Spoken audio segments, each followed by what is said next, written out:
بسم الله الرحمن الرحيم، والصلاة والسلام على أشرف المرسلين سيدنا محمد عليه أفضل الصلاة والسلام. تخيل لو نزل القرآن الكريم في عصرنا هذا. إن حدث هذا سينكشف عنك الغطاء وسترى المعجزات، سترى بكل آية معجزة لا تقل شأن عن معجزة شق البحر مع سيدنا موسى، أو معجزة إحياء الموتى مع سيدنا عيسى. المشكلة إن تعامل المسلم مع القرآن الكريم الآن أصبح ينقسم إلى 3 أنواع. النوع الأول لا يقرأه ولا يفقه فيه شيء، أحيانا يقوم بتشغيله في السيارة أو في المنزل ظنا منه لجلب الرزق أو البركة، رؤية المحسود، رايح عزا يسمعه هناك، يتعامل معه على أنه كتاب بركة بس. النوع الثاني يقرأ القرآن فقط ولا يبذل مجهود في فهم تفسيره، مجرد القراءة للثواب. النوع الثالث يقرأ القرآن وقد يكون يحفظه ويفهم تفسيره، ولكن يتعامل معه على أنه كتاب تاريخ. وهذه مغالطة عظيمة، إنه يتعامل مع القرآن الكريم على إنه منتهي الصلاحية أو كتاب تاريخ.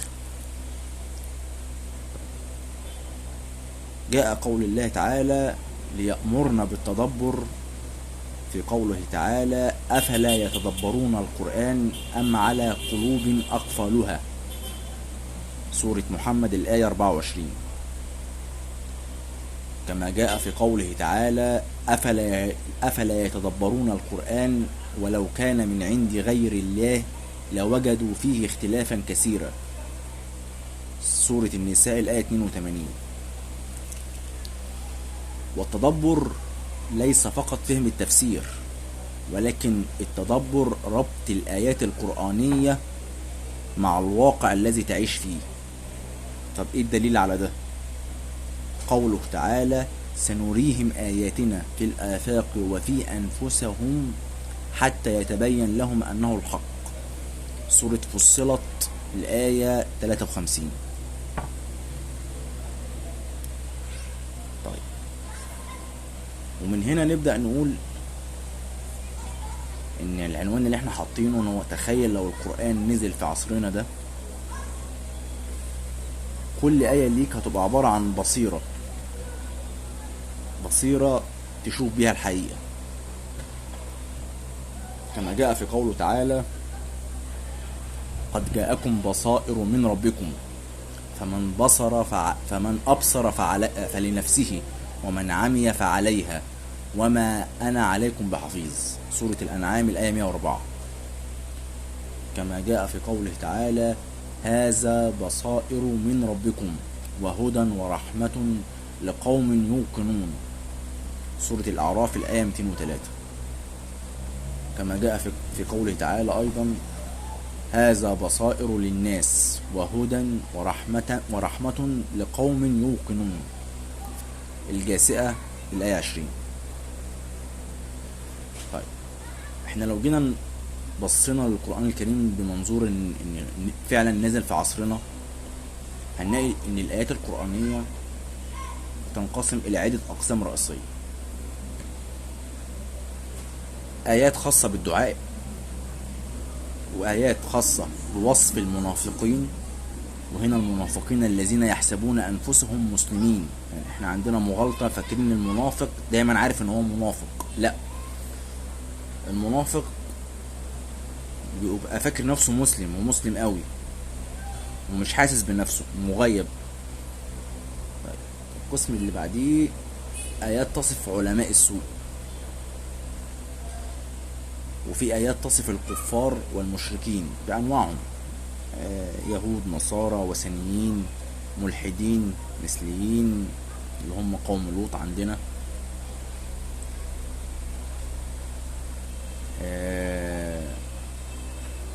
وآيات بها أوامر ونواهي الله عز وجل، أوامر ونواهي الله عز وجل لينا كمؤمنين بشكل مباشر، أمر ونهي.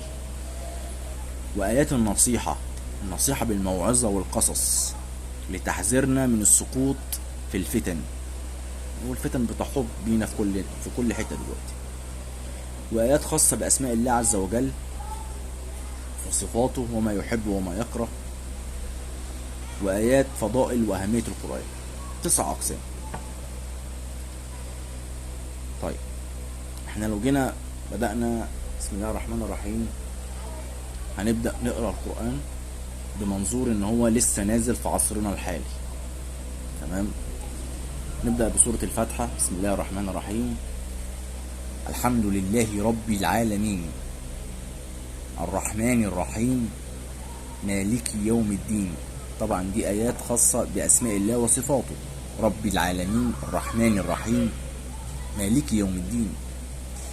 إياك نعبد وإياك نستعين. هنا اهدنا الصراط المستقيم، دعاء اهدنا الصراط المستقيم. طبعا آية الفاتحة احنا بنقولها كل يوم في الصلاة لكن ما بنركزش.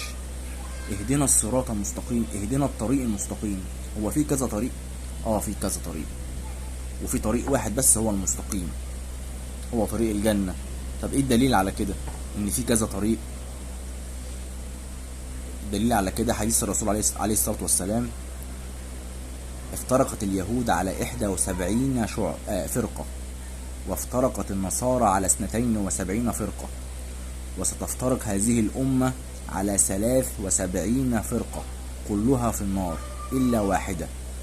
قيل: من هي يا رسول الله؟ قال: من كان على مثل ما أنا عليه وأصحابي.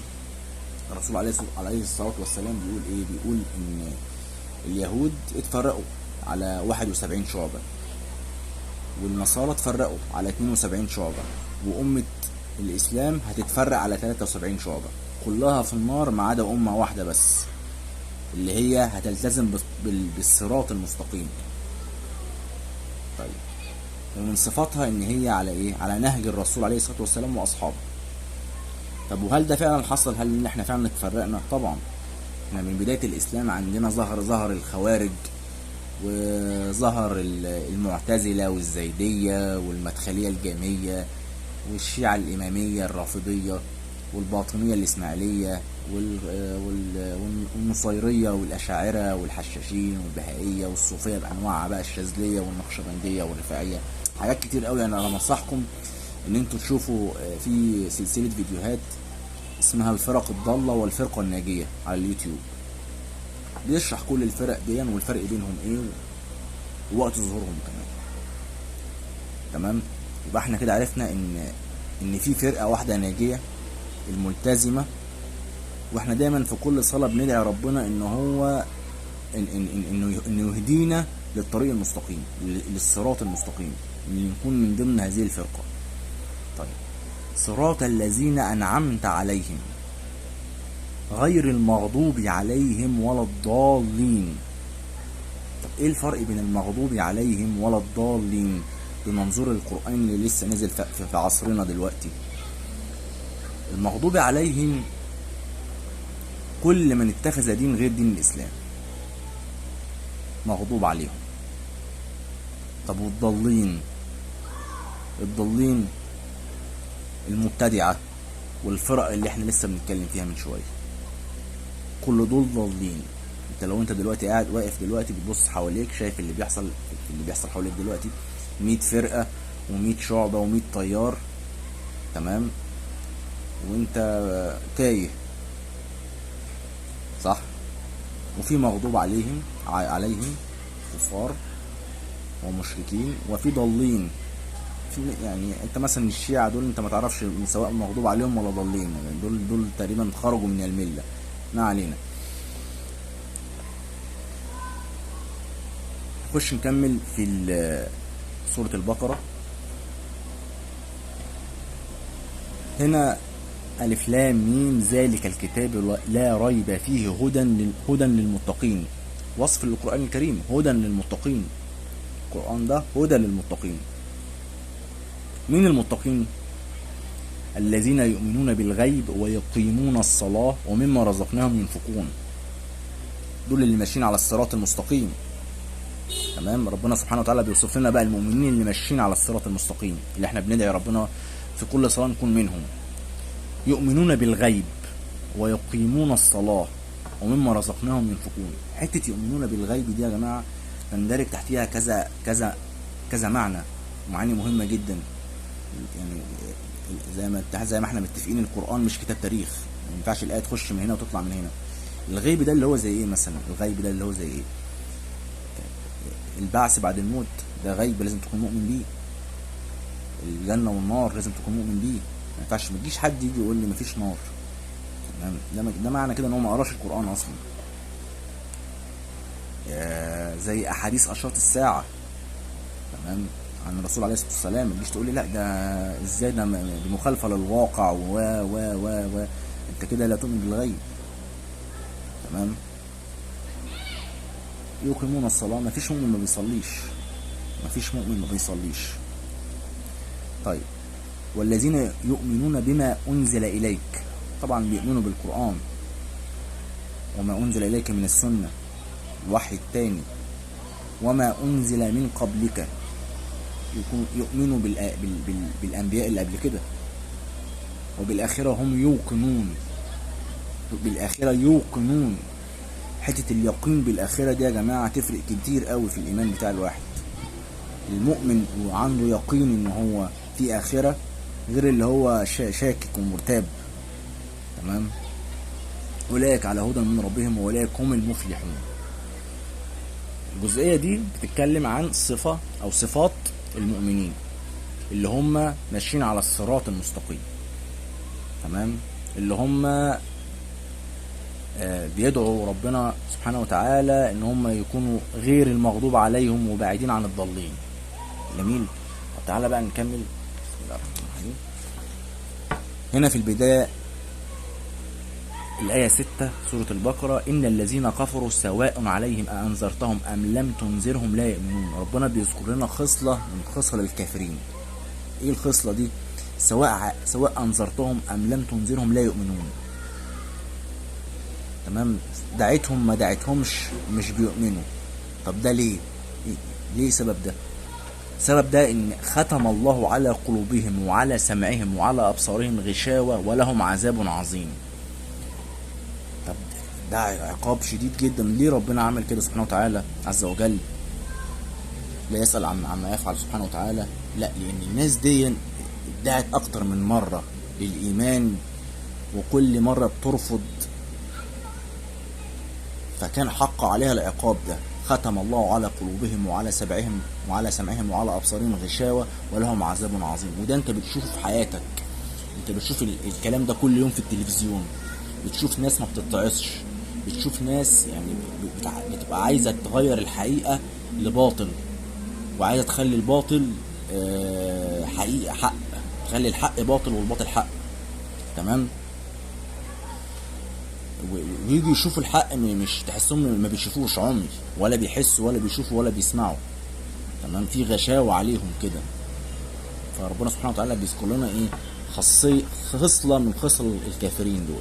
طب تعالى نكمل بقى هنا بقى المهم اللي انا كنت اللي مضمون الحلقة النهاردة: ومن الناس من يقول آمنا بالله وباليوم الآخر وما هم بمؤمنين. ومن الناس يعني في انواع، زي ما انا قلت لكم من البدايه ان ربنا سبحانه وتعالى في القران مقسم لنا الناس انواع. نوع منهم ده هنا بقى النوع دول من دول المنافقين.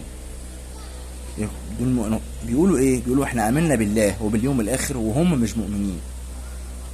يخادعون الله والذين امنوا وما يخدعون الا انفسهم. ركز بقى هنا، وما يشعرون. مهم قوي كلمه وما يشعرون. هم مش حاسين ان هم كده، مش حاسين ان هم منافقين. هم فاكرين نفسهم ان هم كويسين جدا ومسلمين وموحدين وعلى الصراط المستقيم كمان. فاكرين نفسهم ان هم الطائفة الناجية. طب الناس دي في تاني؟ في قلوبهم مرض فزادهم الله مرضا ولهم عذاب أليم بما كانوا يكذبون. الناس دي دايما بيكذبوا في الآيات. تمام. يقول لك لا الآية دي مش تفسيرها كذا، يعني بيبقى عايز يلوي تفسير الآيات. احنا ظهر لنا فئة كده عايزة تلوي تفسير الآيات على هواها، عايزة تنكر السنة، وهكذا، عايزة تجدد الخطاب الديني، ماشي، وفاكرين نفسهم ان هم صح. نكمل. وإذ قيل لهم لا تفسدوا في الأرض قالوا إنما نحن مصلحون. الناس دي تقول لهم انتوا اللي انتوا بتعملوه ده غلط، اللي انتوا بتعملوه ده إفساد في الأرض. يقول لك لا انت مش فاهم حاجة، انت مش فاهم حاجة، انت غبي، انت رجعي، انت متخلف. احنا المصلحون، احنا اللي شايفين الصح، انت مش شايف حاجة. يا جماعة القرآن بيقول والسنة بتقول، لا انت ما تقولش. هنا ربنا سبحانه وتعالى بيقول لنا ايه؟ ألا أنهم هم المفسدون ولكن لا يشعرون. لا يشعرون وما يشعرون، وما يشعرون لا يشعرون. وإذ قيل لهم آمنوا كما آمن الناس قالوا أنؤمن كما آمن السفهاء ألا أنهم هم السفهاء ولكن لا يعلمون. لا يعلمون لا يشعرون وما يشعرون. الله، ده ربنا سبحانه وتعالى بيأكد لنا ان الناس دي مغيبة. وده طبعا يعني انا عايز اقولك الكام آية دول يندرج تحتيهم ملايين الافعال والاف الاشخاص، ممكن تحط تحتيهم الاف الاشخاص اللي تنطبق عليهم. هتحط تحتيهم مثلا، حط تحتيهم مثلا بعض الحكام او اغلبية الحكام اللي يقول لك اللي شايفين طبعا الاوضاع واخواتنا اللي بيموتوا، فاهمين طبعا. تشوفه بيتكلم تحس هو فاكر نفسه عمر بن الخطاب، وهو ما فيش خالص. تمام، هو اللي صح، هو اللي بيفهم، احنا ما بنفهمش. تمام، احنا اللي غلط، احنا اللي رجعيين. طب هل دول بس اللي لا؟ الناس دي ما تبقاش لوحدها، اكيد معاها علماء سوء برضو، فاكر يعني كل عالم سوء من دول فاكر نفسه ابن القيم وهو مغيب.